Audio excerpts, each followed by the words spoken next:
Hello friends, आज के video में हम लोग डिस्कस करने वाले हैं पास्ट इंडेफिनिट टेंस को। पास्ट इंडेफिनिट टेंस को बताने के पहले आप लोगों को बता दूं कि इस टेंस के बारे में हम जो चीजें डिस्कस कर रहे हैं वो नॉर्मल छोटे लेवल वाली नहीं कि किस तरीके से ये सेंटेंस बनाए जाते हैं, किस तरीके से हम इस टेंस के फॉर्मूलाज को समझें, लर्न करें, ये सब कुछ हम आज डिस्कस नहीं करेंगे। हम आज डिस्कस करेंगे कि पास्ट इंडेफिनिट टेंस जो होता है उसे हम अपने सेंटेंस फॉर्मेशन के वक्त या फिर जब हम स्पोकन कर रहे हैं तो किस तरीके से यूज करेंगे। तो ध्यान दीजिएगा मेरी बात पर। पास्ट इंडेफिनिट टेंस जो होता है इसको यूज करने के लिए पहले तो हम ये समझे कि कौन कौन सी सिचुएशंस में हम इस टेंस को यूज कर सकते हैं। तो पास्ट इंडेफिनिट टेंस का यूज होता है जबकि हम अपनी पास्ट की हैबिट, रूटीन, पास्ट में हमारे कल्चर, व्यवहार का जो तरीका होता है उन सबको बताने के लिए यूज करते हैं। ये चीज पर्टिकुलरली आप लोगों को ध्यान रखनी चाहिए। अभी और डिटेल में आप लोगों को बताती हूँ कुछ चीजें। अब पास्ट इंडेफिनिट टेंस को अगर हम सिंपली समझे तो प्रेजेंट इंडेफिनिट टेंस की जो सिचुएशंस होती हैं, जैसे कि हमारा डेली रूटीन या और सारी की सारी चीजें जो मैंने आपको प्रेजेंट इंडेफिनिट में बताई हैं, उन सारी चीजों का अगर हमें पास्ट बताना है तो it will be past indefinite tense that will be used there. Past indefinite tense की हेल्पिंग वर्ब होती है डिड, और ये केवल हम इंट्रोगेटिव और नेगेटिव सेंटेंस में यूज करते हैं। इसके अलावा पास्ट इंडेफिनिट टेंस को की मेन वर्ब जो होती है उसे सेकंड फॉर्म में यूज किया जाता है, पर सेकंड फॉर्म केवल अफर्मेटिव सेंटेंस में ही आ पाती है। और उसका रीजन ये है कि वर्ब की सेकंड फॉर्म हम जब अफर्मेटिव सेंटेंस में यूज कर रहे हैं तो डिड का हम यूज नहीं कर रहे हैं, क्योंकि डिड हम यहाँ पर नहीं लगाते हैं। डिड को हम केवल नेगेटिव और इंट्रोगेटिव सेंटेंसेस में लगाते हैं।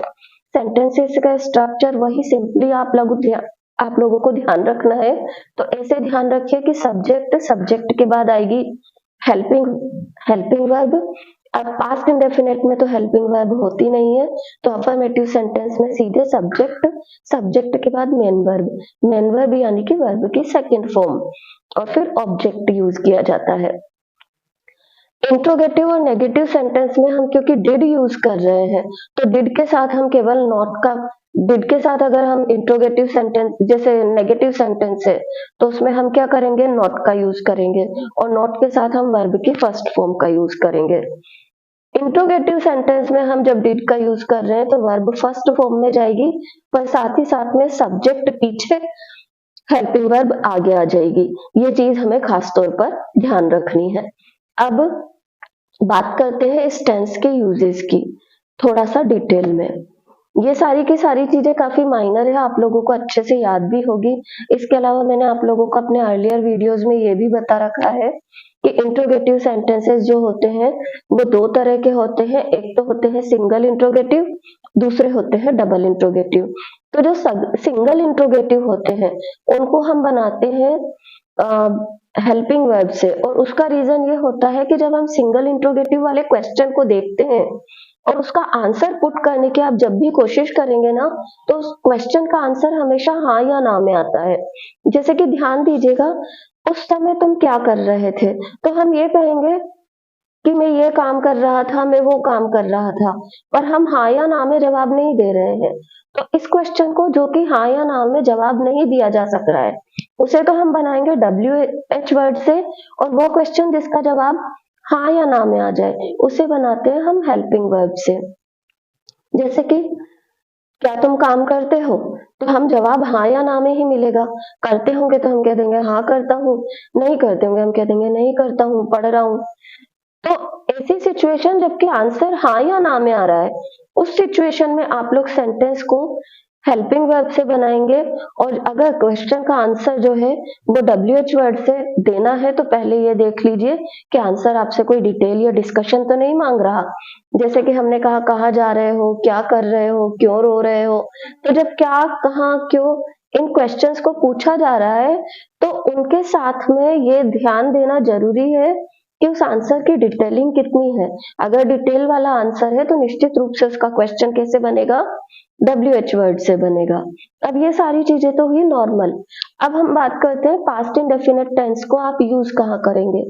तो अगर पास्ट के टेंसेस में आपको सबसे ज्यादा यूज होने वाला टेंस मानना है तो वो है पास्ट इंडेफिनिट टेंस। इस टेंस को आप लोगों को अच्छे से डिस्कस करना चाहिए, अच्छे से कंसल्ट करना चाहिए, अच्छे से इसकी प्रैक्टिस करनी चाहिए, इसके सेंटेंस स्ट्रक्चर की भी, क्योंकि ये सबसे ज्यादा यूज होता है। जब हम कोई कहानी लिख रहे होते हैं तो सबसे ज्यादा हम पास्ट इंडेफिनिट टेंस का यूज करते हैं। एक गांव में एक किसान रहता था, उसके 4 बेटे थे। हर जगह हम पास्ट इंडेफिनिट टेंस का यूज करते हैं। कंटिन्यूअस टेंस और परफेक्ट टेंस का हम केवल वहां यूज करते हैं जहां पर कि 2 सेंटेंसेस कनेक्टेड हो। अदरवाइज इतना यूज नहीं होता है कंटिन्यूअस टेंस और इंडेफिनिट परफेक्ट टेंस का, जितना पास्ट इंडेफिनिट का होता है। ये चीज अच्छे से ध्यान रखिए। पास्ट की हर चीज को बताने के लिए we will use past indefinite tense.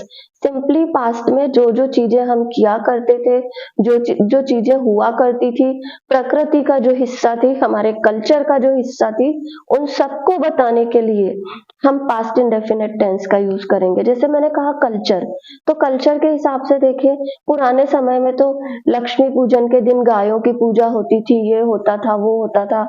तो हम सारा का सारा क्या करेंगे, पास्ट में बताएंगे कि पास्ट में हमारे कल्चर में क्या क्या चीजें थी, पास्ट में महिलाओं की स्थिति क्या थी समाज में, उसे डिस्कस करने के लिए।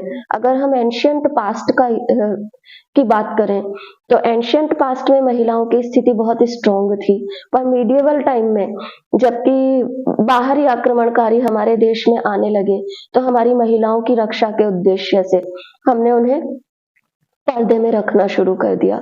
ये वो समय था जबकि महिलाओं की स्थितियां बिगड़ने लगी। तो ये सारी जो चीजें हैं उन्हें हम पास्ट से बताएंगे, पास्ट इंडेफिनिट से बताएंगे। और कहाँ कहाँ पर हम कंटिन्यूअस टेंस का यूज करते हैं, ये सब चीजें मैं आपसे अपने अगले वीडियोस में, जबकि कंटिन्यूअस टेंस को डिस्कस करूंगी, परफेक्ट टेंस का यूज कहाँ कहाँ होता है वो परफेक्ट टेंस के साथ आप लोगों को बताऊंगी। पर स्पोकन के हिसाब से ध्यान रखिए, पास्ट में आपका रूटीन, जैसे जब मैं छोटा था तो छुट्टियों में अपने नाना जी के घर जाया करता था, हम खेतों में जाया करते थे, नदियों में नहाया करते थे।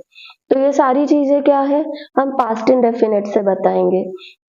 या हम अपनी स्कूल लाइफ को, आज हम वर्किंग लाइफ में आ गए हैं तो अपनी स्कूल लाइफ को अगर फ्रेंड्स के बीच में डिस्कस कर रहे हैं, अरे यार स्कूल में बड़े मजे आते थे, उस समय मेरे 4 दोस्त थे, हम सब ये मस्तियां करा करते थे, हम टीचर्स के साथ इस तरीके से बिहेव करते थे, या हम इस सब्जेक्ट को इस तरीके से पढ़ते थे, मेरी मैथ्स पर कमांड बड़ी अच्छी थी।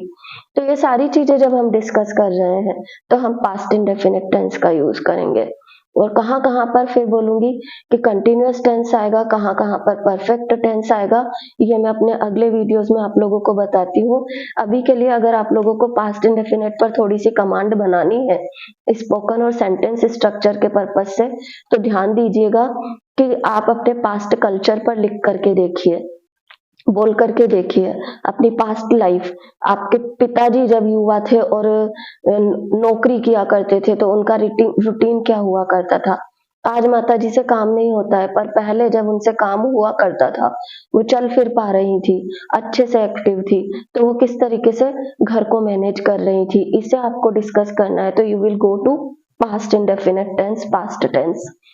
तो यहाँ पर ही अपने वीडियो को रोकती हूँ। और भी कोई कंफ्यूजन हो और इस टेंस से रिलेटेड अगर आप लोगों को और कुछ भी मुझसे जानना है तो प्लीज मेरे वीडियोस को लाइक, सब्सक्राइब और शेयर कीजिए, कमेंट बॉक्स में कमेंट डालिए। Thank you everyone.